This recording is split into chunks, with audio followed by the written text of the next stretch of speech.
Coming up on At the Forefront Live, a healthier Southside. We will talk with physician experts about the current state of health in our Southside communities. Residents in these areas face higher than average rates of diabetes, heart disease, high blood pressure, and other health issues. What is being done to help, and what do residents need to know? That's next on At the Forefront Live.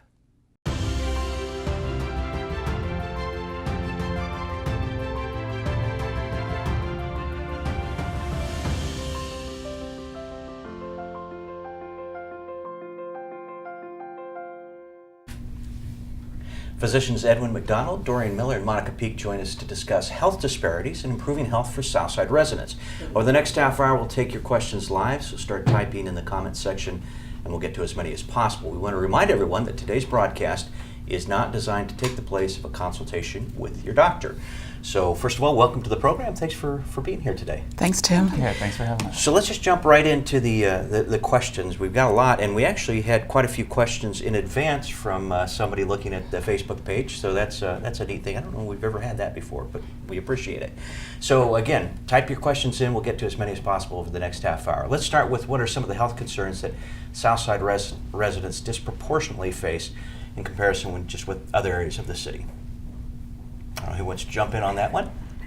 So I'm a general internist, primary care, and the patients that I see on the south side of the city have illnesses like high blood pressure, diabetes, asthma, certainly that I see something quite a bit, and also sometimes mental health issues too. So my patients oftentimes suffer from issues around depression and anxiety. And these are issues that we see higher prevalence of in this area of town, is that correct? Quite a bit. As a matter of fact, there are a number of studies that are going on within University of Chicago to look at some of the ways that people who live on the south side of Chicago experience what's known as a health disparity, a difference in health and well-being in compared to the white population. So it's something we see a lot. So what are some of the social factors that determine the health of a community and its residents? I know there are a lot of different points that impact people, but what are some of the things in your opinion that really have a major impact?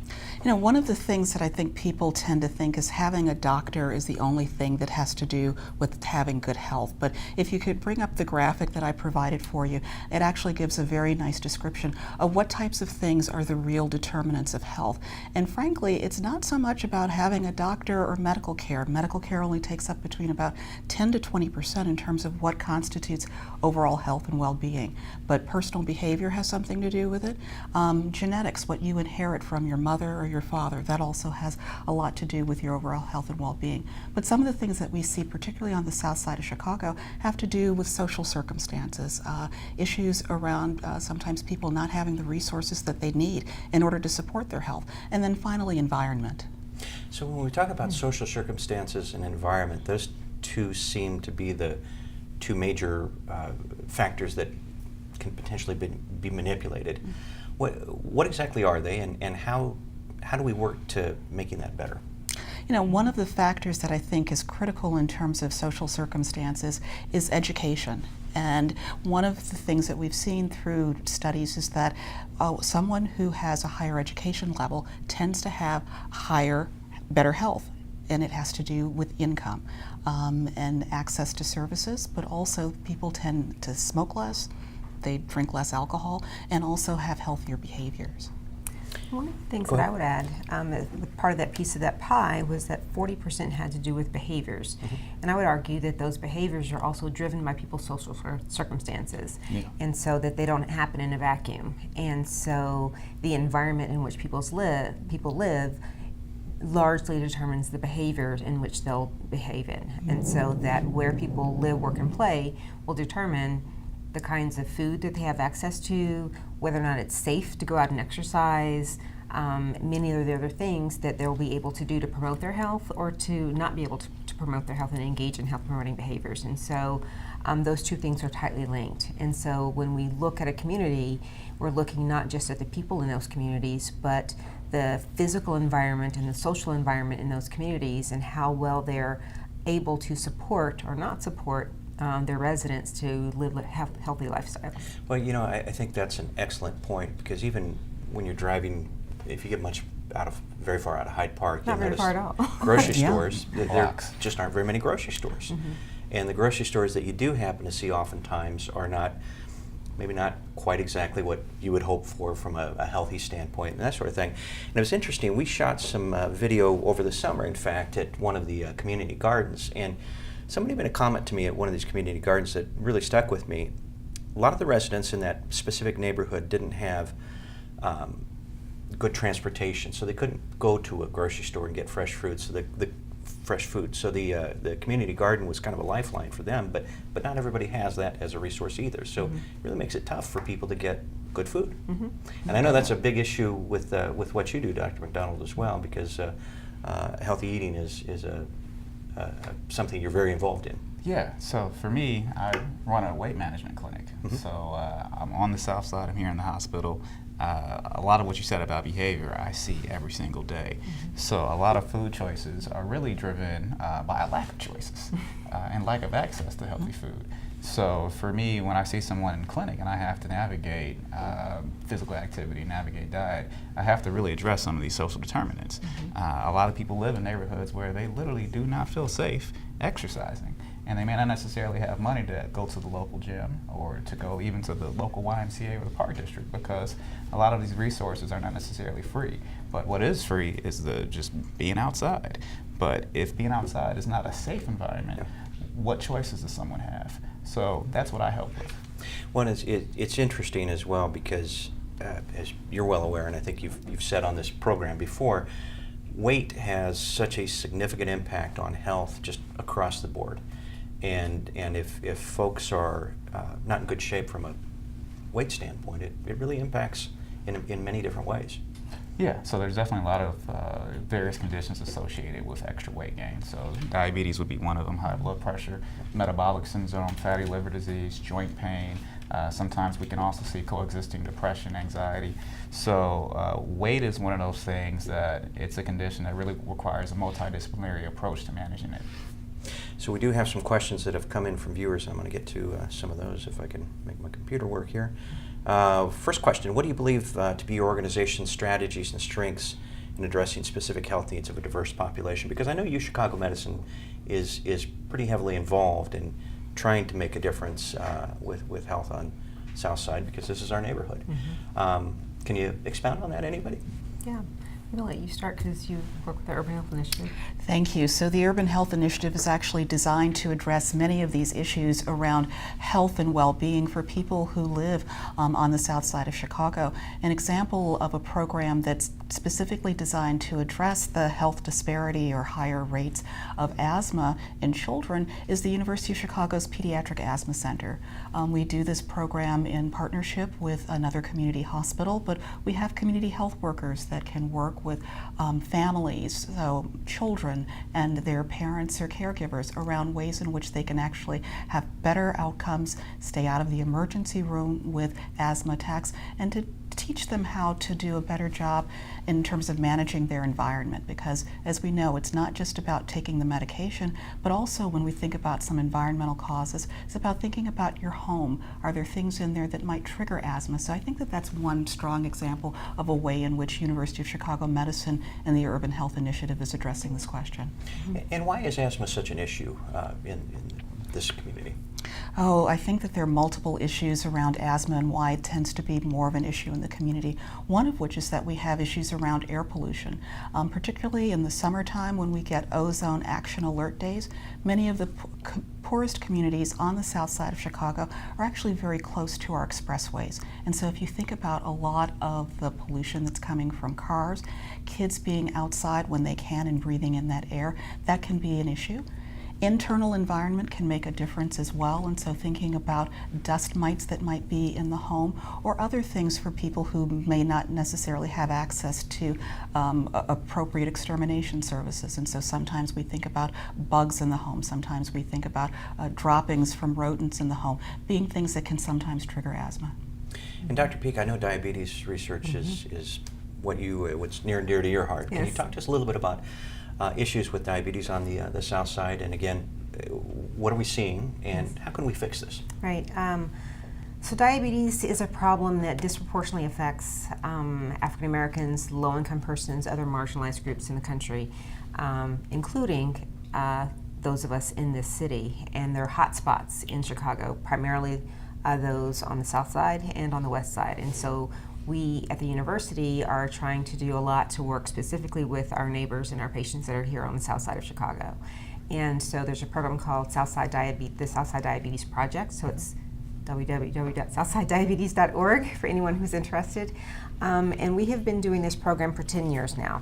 And we work with patients, we work with doctors, we work with other health centers, and we work with a number of community-based organizations like our farmers market, like the grocery stores that are available in areas, so Save-A-Lot, other grocery stores, Walgreens that is available and provides fresh fruits and vegetables when other grocery stores may not be in that neighborhood in a food desert location.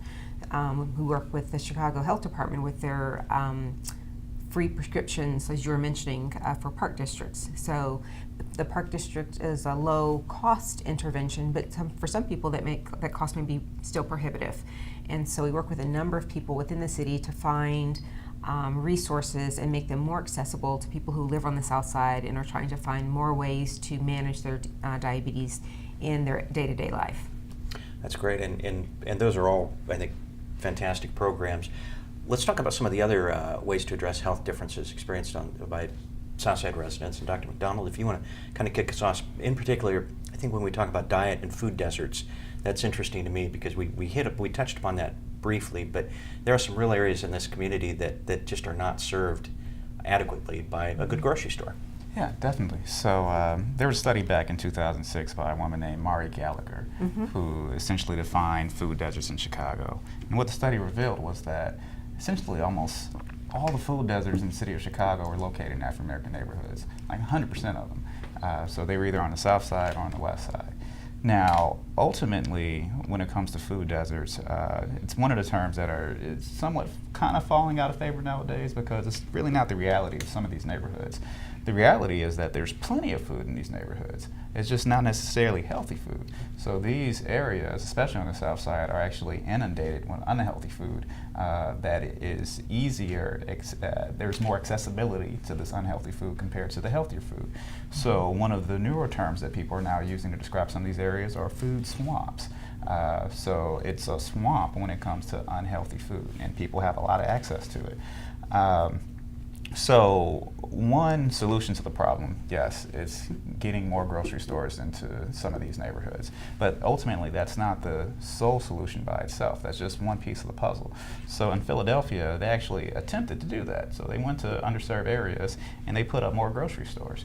And then they looked to see if it had impact on the blood pressure of the residents, of the weight of the residents in those neighborhoods, and also whether or not people actually went to the grocery stores and made healthier choices. And what they found was it didn't impact any of that. Now, conservative outlets looked at that as if there's no reason to put grocery stores in those neighborhoods. But when I see that information, I just see that that's not the sole piece of the puzzle.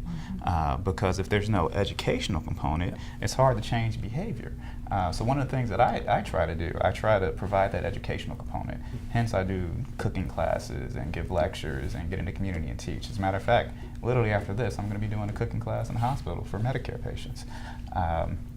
So, you know, having a grocery store is one thing, but then, like Dr. Peak says, access is another thing. If the grocery store is there and people can't afford the groceries, just because it's there doesn't mean, you know, people can actually utilize it. Yeah. So now we have to figure out to make sure that people actually have the resources to actually go to the new grocery store that's in their neighborhood. Well, and I think you made an excellent point with education, the educational piece, because even if you do have the grocery store, if you know, people eat processed foods and the over-processed stuff is probably the worst for you, I would imagine. Yeah. But it's what, you know, if you're used to it, it's easy, and that's what you've eaten. And I do want to point out one thing. When it comes to processed foods, that's really an American issue. That is not solely a Southside issue. Yeah. And the USDA did a study where they actually looked at the percentage of calories that come from ultra-processed foods for the average American, and they broke it down by ethnic group. So for the average American, 60% of our calories come from ultra-processed foods. And what I mean by ultra-processed, these foods contain, you know, chemicals and ingredients that aren't even really food to begin with. These are really industrial ingredients that you can't have access to at a local store. Like for instance, if I wanted to go home and make whatever commercial sweet that people love, like I can't get yellow number 5 in some of these industrial dyes. Like I don't have that in my cabinets, nor can I go to the grocery stores to buy that. But that's what's in the food that we eat. So what they found was for the average American, 60% of our calories came from ultra-processed food. When they looked at African Americans versus Caucasians, they found that there was no difference. No difference. Well, yeah, I was just going to say, I would bet $1 that if you looked at a study in rural areas, rural America, you would find exactly the same thing as far as the processed food situation, because that's just what people do. Yeah, and rural areas also can be considered food deserts. Yeah. So if there's a grocery store 20 miles away from someone and they don't necessarily have access to a car, they live in a food desert, even though there may be farms surrounding them. Another question from one of our viewers. This is from Veronica. She asks, what sort of options does a senior citizen without insurance have? And that again is a challenge, because if what do you do if you're in a situation like that? How do you afford healthy food? Does she mean for medical care? Well, that's a good question. It's kind of an open-ended. Yeah. Senior citizen, yeah, I guess she does say insurance, so maybe for medical care and yeah. Mm-hmm. So despite large gaps in the safety net within Chicago, we at least have a safety net. So I moved here from a city that had no public hospital, and so we had very few community health centers. We actually had one where I worked, and we had no public hospitals. So at least there are a number of networks of community centers. There are several charity hospitals, there's Stroger hospitals where people can at least go for medical care and know that they will be charged on a sliding scale fee or no charge at all if you don't have insurance. And so there are options for people who are in this country who don't have insurance and have places to go for medical care if you're in a city like Chicago. And so there are still barriers to access. We have not solved the healthcare crisis, certainly. And there are attempts to erode the gains that we've made with the Affordable Care Act. But if you are a senior and don't have health insurance, there certainly are options for places that you can go to get medical care. Dr. Miller, can you tell us a little bit more about the Urban Health Initiative and some of the outreach efforts that happen? Certainly. One of the programs that I described a moment ago, the Pediatric Asthma Center, is actually part of the outreach that we're doing within the Urban Health Initiative, but we also are able to provide community-based programming that can address many of the issues that we've talked about a moment ago.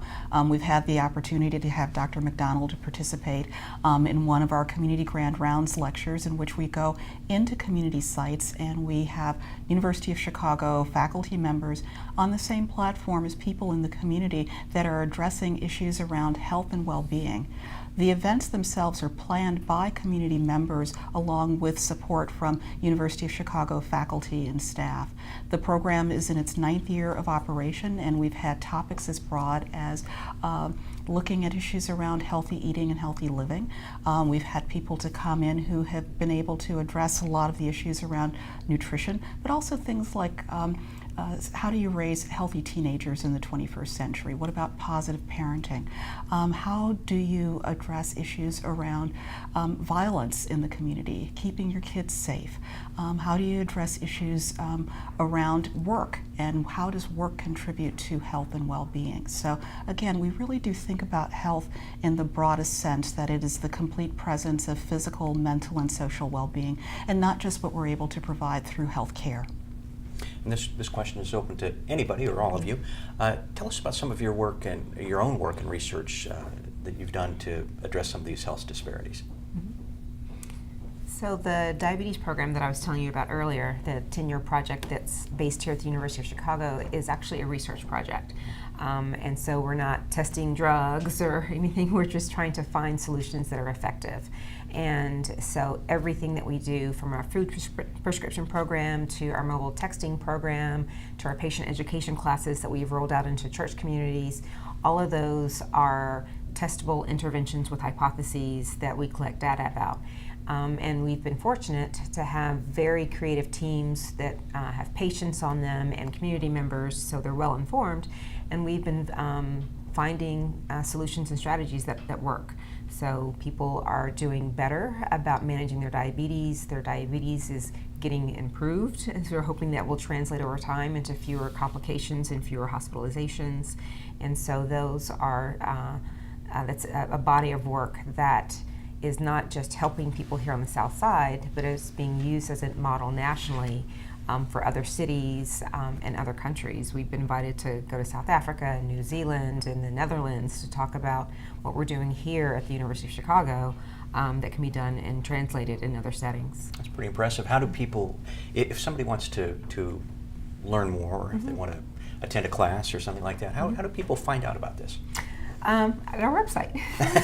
Perfect. So www.southsidediabetes.org. Great, and we will put these links up in the comments section as well. So you don't have to write any of this down or anything if you're watching. We'll put these up afterwards so people can find this information.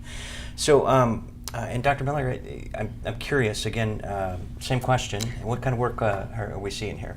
So one of the projects that I've been working on, which is sponsored through both the Urban Health Initiative and also through other funding, is something called ECHO Chicago. It stands for Extensions in Community Health Outcomes.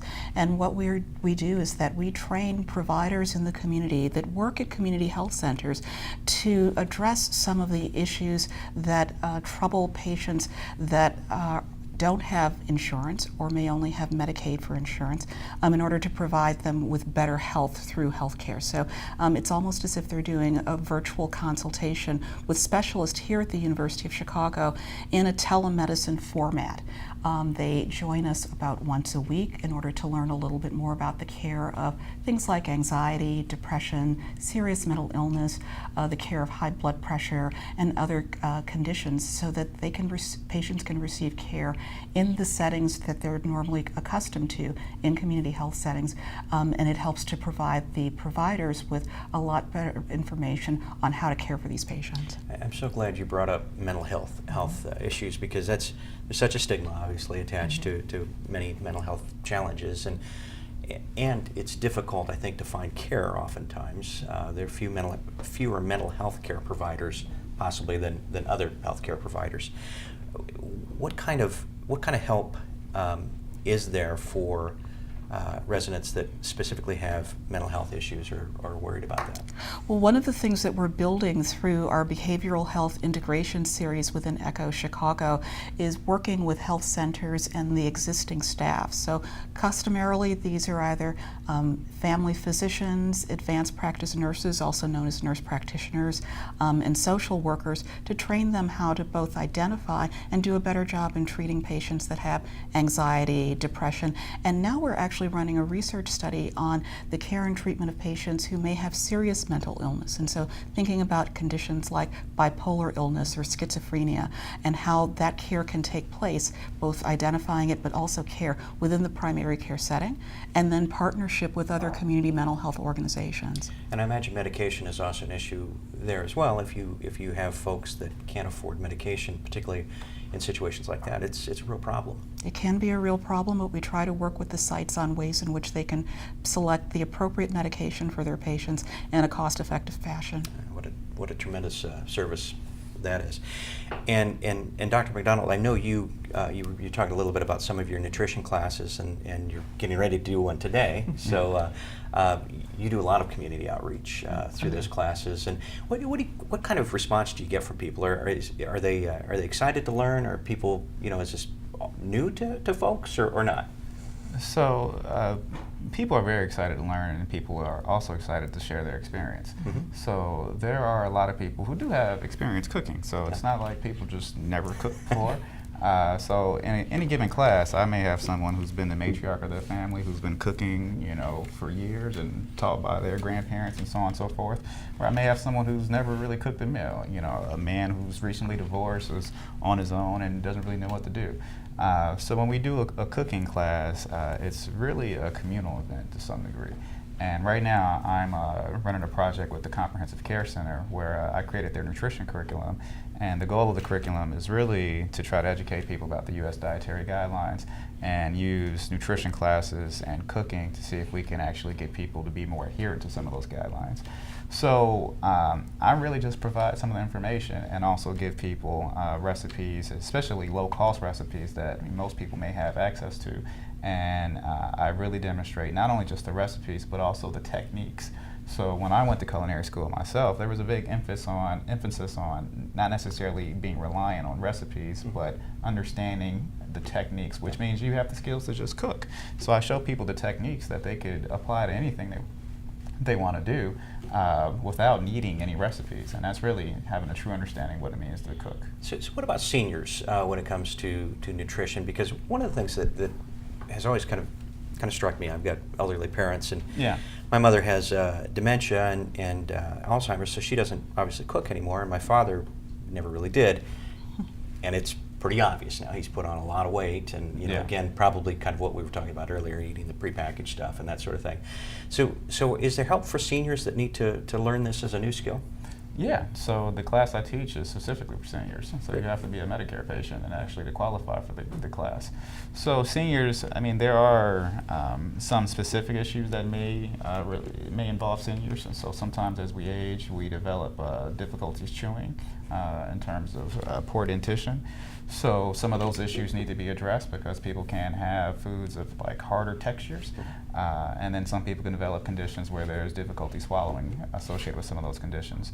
So when people are developing feeding difficulties, they do require some physicians to actually identify why they're having those troubles and specifically modify their diet based upon whatever the underlying reason is. Very interesting. Dr. Miller, I think this one is for you.